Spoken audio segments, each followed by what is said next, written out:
Hi, and welcome to AXSChat. Delighted to have Becki Morris with us today. Becki is a regular on our weekly chats, but this week you're the guest. So delighted to have you with us, Becki.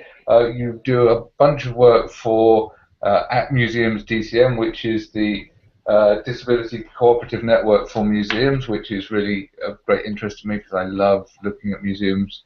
And you're also involved with the Dyslexia Adult Network, which is also of interest to me as an adult dyslexic, and you do some work with the local organisations for the British Dyslexia Association. So all home turf for me, areas that are greatly familiar but of great interest too. So can you tell us a bit about yourself, how you came to get involved in this stuff, and a bit about all of these three overlapping interesting things that you do? Well, thank you very much for that introduction. I tell you what it is. I've been a museum curator for about 18 years now, and one of the things that I did was in 2011, I decided to have a career break and leave the sector, the museum sector, and I studied and trained to be a dyslexia screener. And what I did was I specialised in helping adults who have literacy difficulties, but also those families that find it's difficult for them to access testing, educational psychologist reports. So what I did was I set that up, and I work with now two local charities. Then what happened was I went back into the sector in 2012, and one of the things that I did was I noticed that museums were relying very heavily on labels, and that some of the things that I was learning when I was training actually were starting to come back in. So things like using serif fonts like Times New Roman. So my training as an adult screener then developed into the DAN network, and then I realised that literally the museum sector itself needed almost like a consortium of opportunity to raise the awareness about access issues when people visit museums, but also the way information is presented, and then the idea about disability in the workplace. And that's when I spoke to my colleague over a coffee, as you do, and literally came up with the idea of the Disability Co-operative Network, the idea that about talking to each other to help raise awareness of disability, but also more importantly, how disability is represented within history, with our museum collections, but also more importantly, how that information is presented. So not like loads of text. But another thing as well was when it came to museums, there wasn't a network that looked at museum disability awareness as a kind of cohesion. None of that was there. There's been various other networks happening, but this is one purely for people with disabilities because it is seen that that is something that museums need to do more of.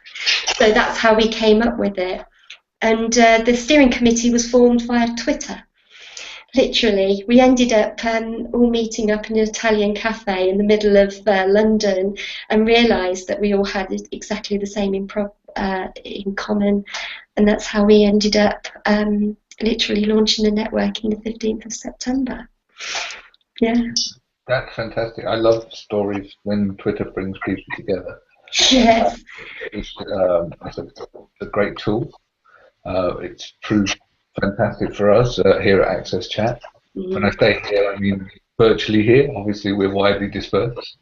But Yeah. I know what you mean about museums being very textual. Mm. However, some of the greatest joy that I've had has been on in some of the sort of things like visiting the Science Museum, where you can get really hands-on, and there's all sorts of, and also actually the kids exhibit, the children's exhibits tend to be less textual. So I I'm okay with reading. It's the writing that's my problem. But I agree. The fonts are usually pretty bad. The tiny little sizes. Usually it's fairly darkly lit because especially if you're in galleries, or the great old houses where the curtains are drawn so that the sunlight doesn't fade the tapestries anymore, so you can't see the stuff very well. So I totally get some of the challenges. So what are some of the things that you're doing to address some of the simple challenges like legibility and conveying the information? Ah, right. One of the things that we're doing is, first of all, celebrating the low light. So the idea is that if you're sensory sensitive to light, going to a museum is going to support you with that difficulty or that trait. So it's about sometimes celebrating that kind of element of museums and also raising awareness that that can be a good thing. Also looking at things about how information is presented, so things like creating graphic strips like that to tell a complicated story, so you're not having to rely on oodles of text. Also looking at the process of consultation, so having it at pre-planning your project, during and after, and that is about consultation and identifying crossover traits. So something that's useful for somebody with dyspraxia could be useful for somebody with dementia. So it ends up becoming more inclusive in that way. So you're not siloing people off. This is for that person, this is for this person, and things like that. And therefore creates a more equal experience as such, if there's such a word. Another thing as well is also looking at how technology can be useful. So the idea about creating things like podcasts, also tablet technology in respect to background colours, also being able to identify different learning styles so people can engage in different ways, not just reading and trying to sort of decipher what's going on. And it's so sort of, in the end, it's beautiful because that's what it's all about. Museums are for everybody, and that's sometimes where we need to go, is to demonstrate that as well, because we all believe it. It's a case of sometimes it doesn't seem that way. Okay. Deborah, I know you have a question. Yes, Becki, I was fascinated with what you said. I'm sorry, I might be breaking up. Yeah, absolutely. So, Antonio, you go. Antonio, do you want to get in while Deborah sorts her microphone out? No, what happened is for a couple of seconds I have you all frozen on the screen. That was why. I don't know if you have the same experience than I did. Yeah. No, it was working fine. Okay, perfect. So, no, a museum is a space where you have people from different countries. Also it's a melting pot, of cultures. And what do you think it will? What is the recipe to create an inclusive experience that assures that people are able to take the most of what they are able to learn when they are spending the time having that experience inside the museum? Oh, so it's like the idea about creating an inclusive museum for people from all different cultures. Yeah. Yes. Yeah, one of the things that I'm really keen on is how museums can develop their audiences and how they reflect their communities. And one of the things that you do with that is by inviting the community in to the museum, but also in regards to creating projects where you can enhance your collections by being able to create things like sort of see if there's any opportunities for people to donate objects or sort of talk and record their stories. So that's one way of doing it. Another way is to respect that some people may have difficulties in respect to the English language. So again, that's how that looks. That's how it can be for people with different learning styles. So being able to offer that in different ways can be incredibly inclusive as well. Okay, I'm going to try again. Sounds good. Can you hear me? Yes. Okay, good. Becki, something that you said really made me think a little bit about the path that I've taken, but that you actually walked away from the museums for a while and, focused on the different work, and then you were able to come back and tie them together. And you seem very happy with the way you took almost your old life and your new life and blended them together for the greater social good. So we already knew that we loved you because you do such great comments on AXSChat, but that really speaks to some of the work that I've done. So how can others, follow your path and bring your two worlds together for the greater good? Well, one of the things that we're looking for in particular with Museum DCN, this is the thing of what we're all about. We're a cooperative network, and the idea is that we don't see ourselves as exclusively museums. We want to talk to people from different charities as well that don't get a high enough profile. So we want to talk to those. We also want to talk to people who have had negative experiences because we want to learn from them. We want to sort of create this en masse network of information, like two-way traffic, to be able to really sort of influence not just museums but other public spaces. So things like the National Health Service or doctors' offices like GPs information, things like that, because museums are about sharing information in public spaces. We're not the only places that do that, and it's about sharing that and influencing museums' messages, but also being able to use our skills in different sectors as well. So Becki, I know that you're focusing your attention in the UK, in England. Has the consortium reached out to other parts of the world? I know we've made some efforts here in the United States, but I think we could do a lot more. But how about looking at it from a global perspective? Are y'all doing that?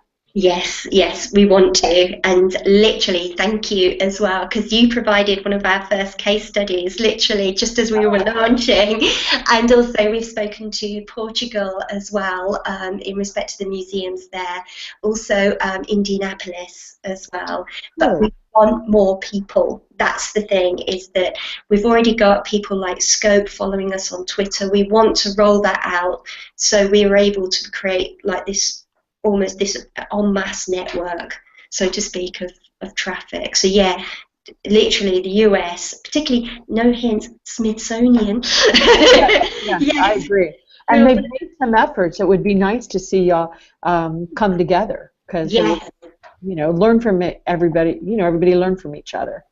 This is it. We've had so much interest, and also we've had so much in respect to we've had very little challenge in all this. So we know we're doing the right thing and also going on the right track. So literally it is a case of, it's not just us, come aboard, literally. We want to hear from people, and we want to be able to sort of share their expertise and share ours as well. So yeah, particularly as well, just to add, we are creating a blog for disabled people to offer their comments on the website as well about their experiences. So yes, that's coming soon. Cool.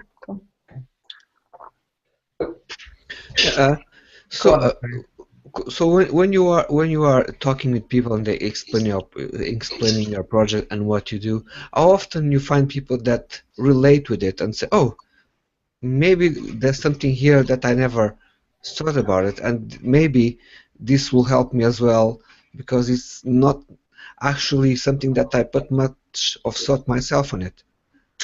Yeah, it's the idea sometimes with a lot of people, they've said to us things like, good gracious, we need this. And also some people have come forward and sort of said, I need to be able to talk to my boss about this. So that's where my dyslexia training comes in, very useful. Also, there are people who will literally say to us, I need to find out, I need to talk to this particular group of people, how can I do that?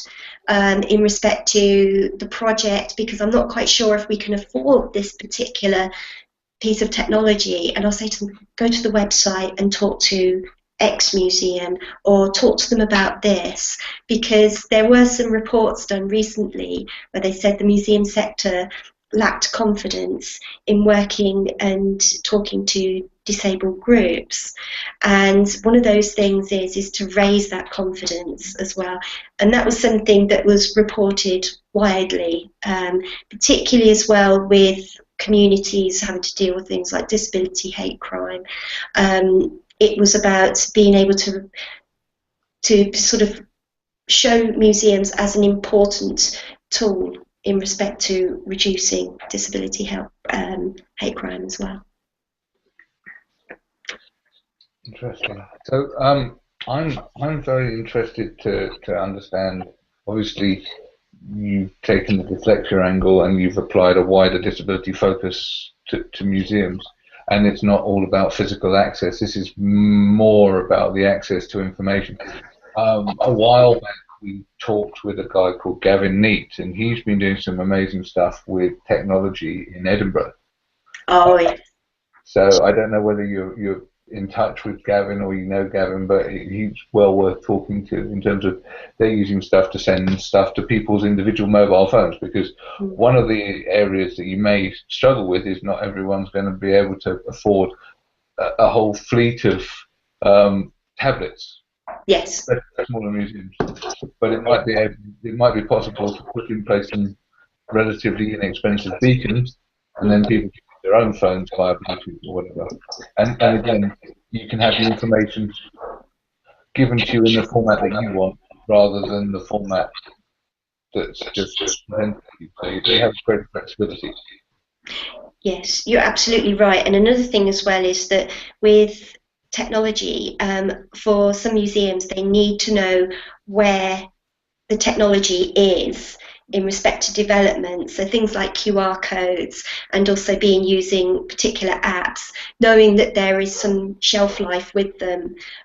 So one of the things that we want to do that's actually been inspired by AXSChat, true story guys, like that, is like a technical corner as such. So the idea is that if people have got an app, some way like Gavin's work, to be able to actually highlight that, to showcase it to the museum community, so we can try it in our different museums as well, and people being able to sort of write it up, evaluate it, things like that.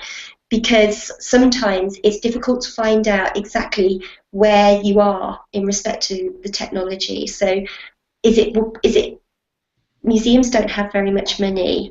A lot of museums are having a lot of difficulties with funding at the moment. So sometimes it's about finding out if something has got a shelf life of, say, 2 to 3 to 4 years, or if it's adaptable in that respect.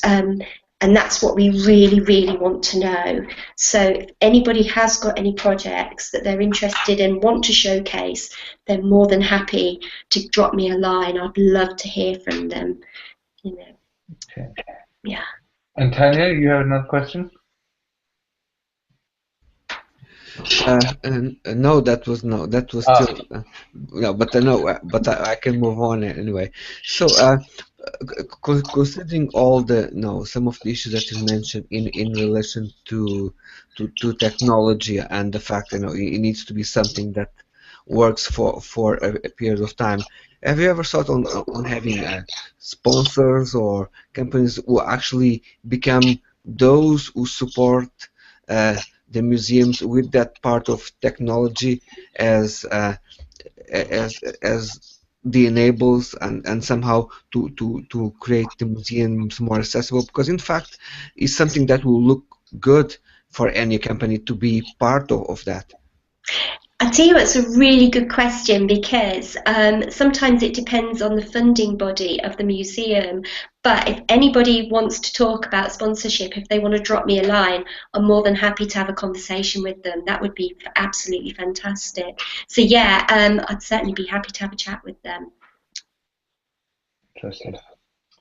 So as a crossover, and going back to some of the other stuff you're doing with Dyslexia Adult Network, because this is a particular interest to me. Can you explain a little bit more about what the Dyslexia Adult Network is? I know it's a collection of the various big dyslexia charities, and I think it's important that we do focus beyond education.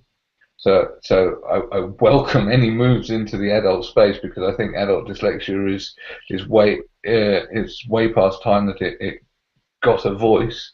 But can you tell us a bit more about how the network functions and what it does and what the remit is?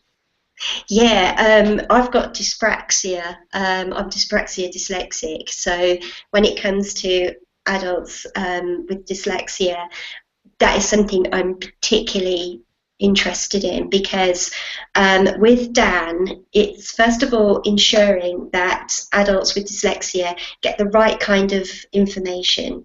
So one of the things we're particularly keen to hear about at the moment is the situation with access to work. So we're looking for case studies in respect to people's positive and negative experience of access to work.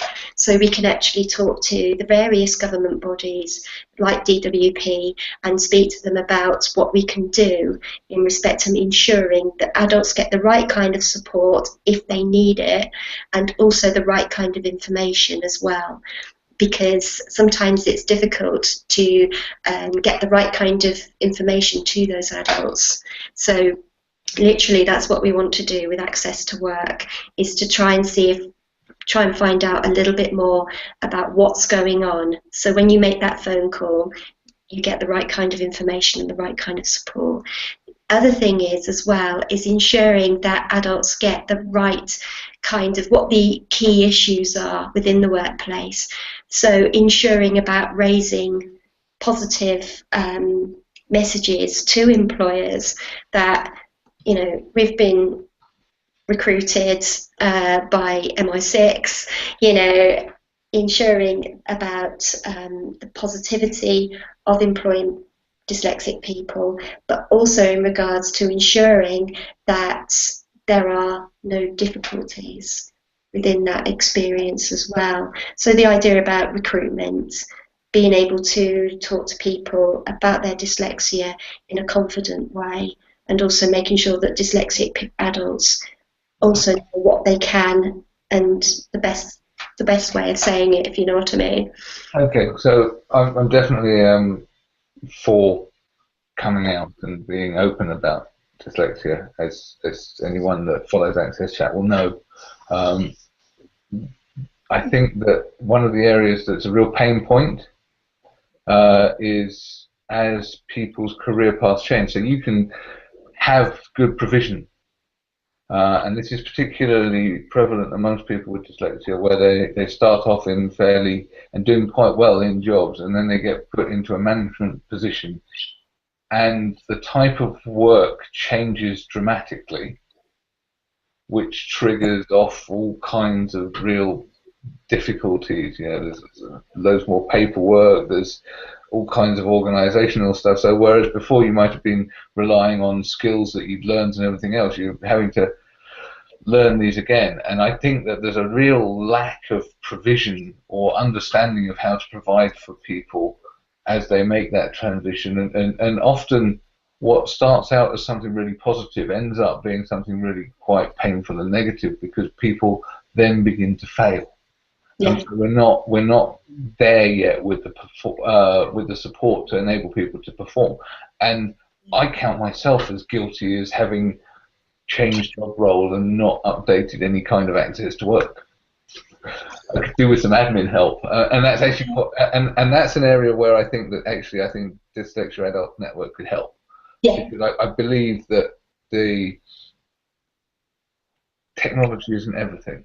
No. Actually, the removal of some of the non-medical help type stuff is deleterious to people that have made that transition into the more complex managerial type roles. Whereas before, you know, you could do your work and you had assistive tech and it helped you, when you start having to juggle lots of balls all at once, that's actually when you need someone to lean on. And what generally happens is people lean on colleagues. Yes. They can't always rely on that. And we're now working in an environment where actually I work remotely. So I can't turn to, well, I can turn to my dog, I can turn to Bonbon and ask him, but he's not much help. So I think it's quite a serious issue that needs addressing somehow. And I believe that there needs to be some kind of effective lobby group. And my only concern is that there's not enough money in dyslexia.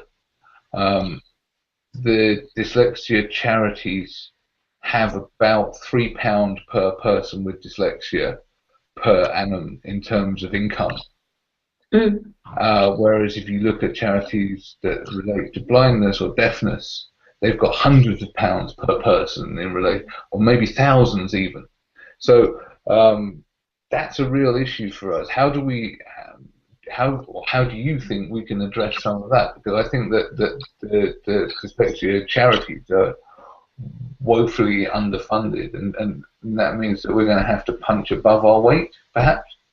I think there's a number of things there. I think one of them is that we've got to have some statistics behind us in respect to the level of cost in respect to what's happening, because you're absolutely right. The key thing is that once you get to a management level position, sometimes as well it's about developing those strategies and giving them time to bed in, but also more importantly, sometimes for a lot of adults they come to you once there is an issue. So, and usually it's like the relationship between the manager, etc., starts to break down. And what happens is that with that, it's about ensuring that they get support in that respect as well. Because sometimes it's that horrible scenario that everything has gone wrong, and then that person is expected to work within that environment again, but as in the same job. Another thing as well is that with dyslexia, you're absolutely right, there's not enough money at all. So sometimes it's a bit like the DCN, it's about creating that network of people and being able to create those and identify those difficulties in terms of social exclusion and being able to facilitate the right kind of support for people, but also when they get into the workplace, ensuring that they have that right kind of information. So if they go up to management level, which they should do, because they're all talented when it comes down to it, been in the business 4 years, they're all talented, it's ensuring that information is there so they can get help. But most importantly, sometimes, particularly for people in the building trade and things like that, there isn't enough computer classes, adult literacy classes and things like that, and there isn't enough of that about. So it's ensuring that is also put into place as well for people who have been failed by the education system. So yeah, you're absolutely right. I completely agree with you. Becki, I have a quick question. One thing that we're seeing with all the new technology, the wearables, the Internet of Things, the robotics, all the really cool things we're seeing, including, smart cities and smart houses. It seems to me that a lot of that could be applied to the work that you're doing with accessible museums. And I know you've already been talking about some of it, but and also as I listen to you and Neil talk about the dyslexia and the funding issues and things like that, it seems to me a lot of this stuff all ties together. It's always got to, I think technology can never replace, good, solid person-to-person, training and things that we need to do. But I was just curious, how are some of these new technologies blending into the work that you're doing with making sure that museums are accessible? One of the things that we're particularly looking at is the opportunities of using smartphones in respect to getting to and from the museum. Also, to be honest, it's at different levels. It's like you've got the new technologies, but also we're looking at the more day-to-day style decent signage so you don't get lost. Also ensuring that you've got a paper-based copy for something to refer to. Then you've got your new technology in respect to finding your way to the place, like Google Maps, because I get lost so easily, and sometimes for a lot of people they have to have some kind of steer into respect to where they're going. So just something that you can print off and use that way, or a PDF that can talk to you back, things like that. But also in regards to new technologies, about creating things like open source software, things like Audacity to create your podcast. So more and more museums can use it. So your voluntary run museum can use the open source software, and it's of a decent quality, right up to your big national. So being able to create it at different tiers as well to keep that process going as well. I hope that makes sense. No, that was excellent. That was excellent. And I recently started a podcast, and I'm using Audacity. I love that tool. Amazing tool. Brilliant. This is it. And if anybody can use it, more people are likely to have that as their key offer as well. Yeah, exactly. I'm with you on directions. I'm absolutely useless. I do wonder sometimes. Obviously, you can provide the links in Google Maps, but I also think that one of the things that we do as dyslexics, I'm broadly generalizing now, so I'll get flamed later, is navigate by landmarks. Yes. So once I know a route, I will go from point to point to point to point. I'll get there. It might not be the shortest route. Yes.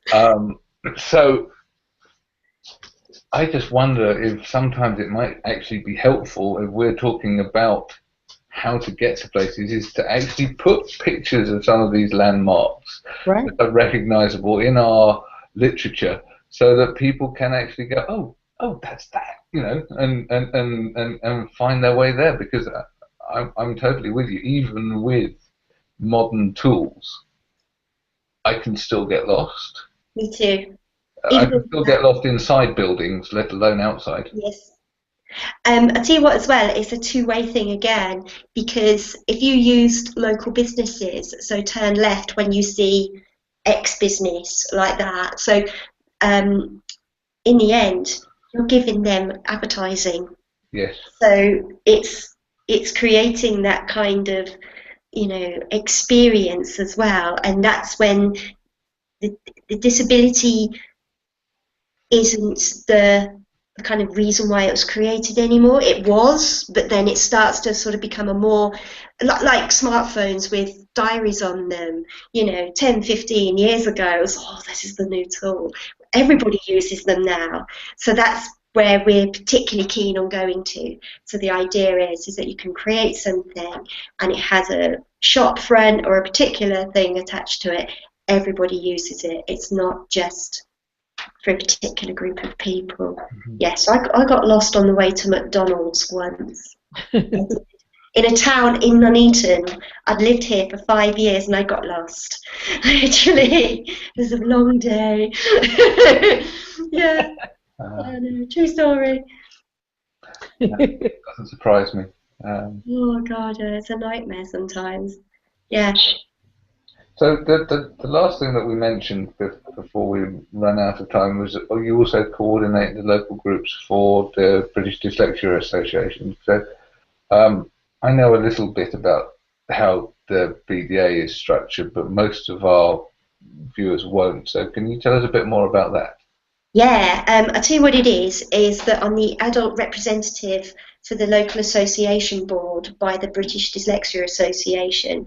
And what it is that the local associations feed into this board meeting, and then I take that information and I feed it to Dan. So we create almost like a two-way traffic scenario. So any particular issues, any particular difficulties are raised and then taken forward to Dan, like that. Okay. And that's what we do.